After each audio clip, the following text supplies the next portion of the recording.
میں بتانا یہ چاہ رہا ہوں، میسج یہ دینا چاہ رہا ہوں کہ آپ اپنی آواز کو مضبوط کرو، آپ اپنی پارٹی کو مضبوط کرو۔ کوئی یہ کہے گا کہ ایک ایم ایل اے جائے گا تو کیا ہوگا؟ میرے بھائی، جو لوگ بولتے ایک جائے گا، وکیل جائے گا یا کوئی اور جائے گا تو کیا ہوگا؟ ہندوستان کی لوک سبھا میں 542 ممبرز ہیں، اس میں اسد الدین اویسی بھی ایک ہی ہے، اور ان کا کھانا ہضم نہیں ہوتا جب تک میرے کو گالی نہیں دیے، میرا نام نہیں لیے۔ یہ رات میں سوتے نہیں جب تک میرے بارے میں کچھ نہیں بولے۔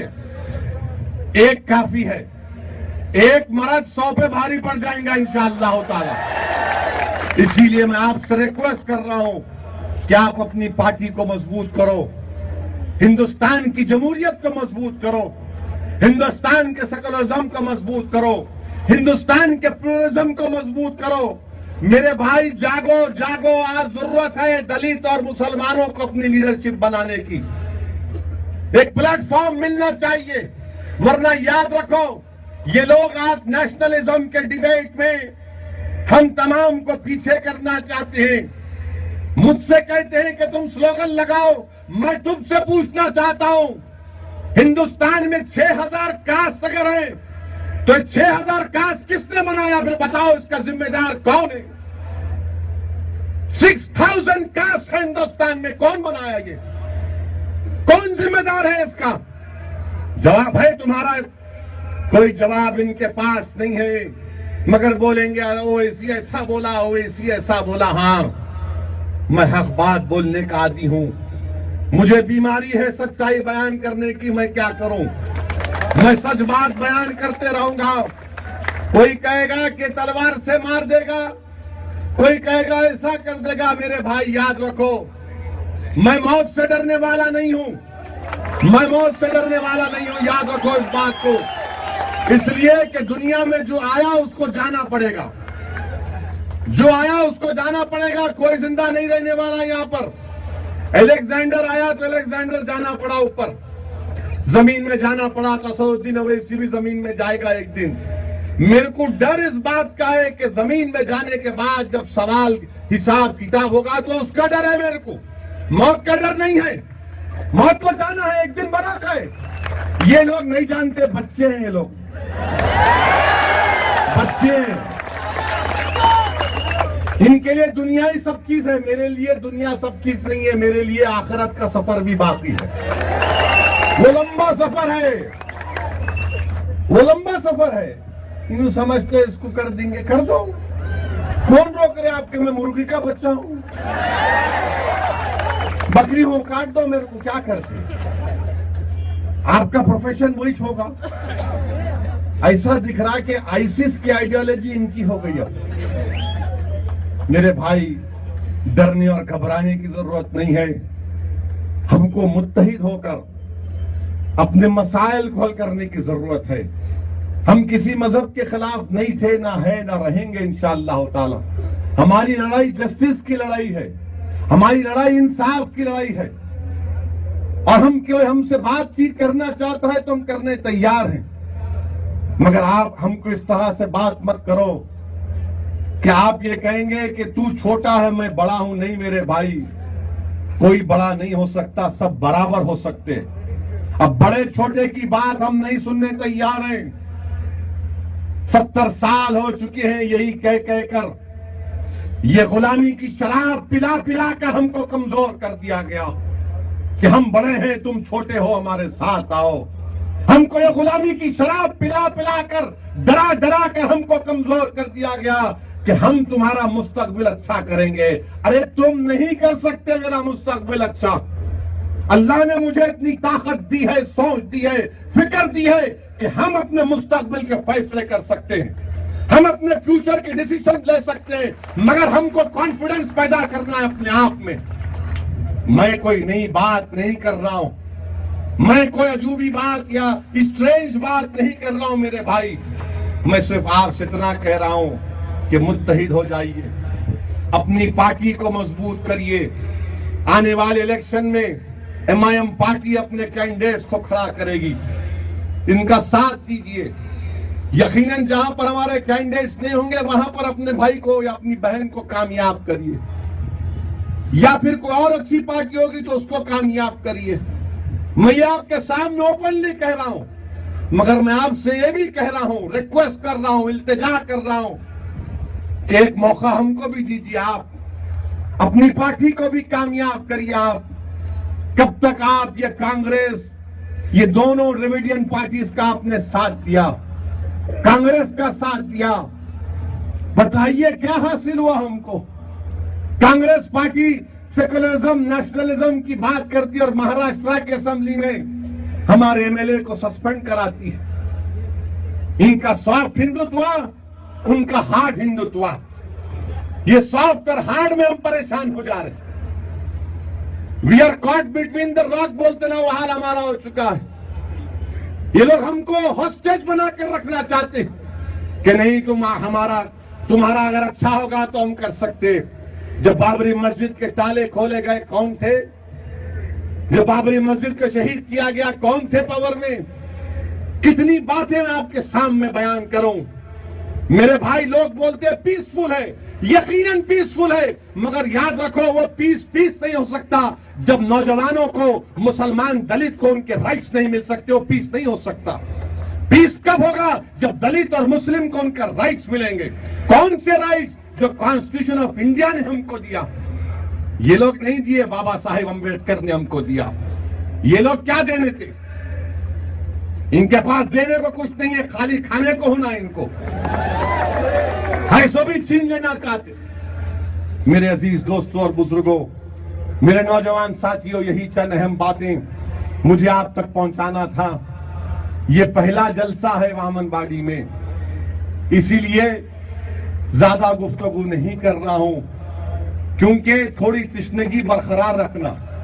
نیکسٹ ٹائم کے لیے ذرا رکھتا ہوں کھا کے، نیکسٹ ٹائم آئے تو اور بولوں گا، بار بار آؤں گا انشاءاللہ تعالی۔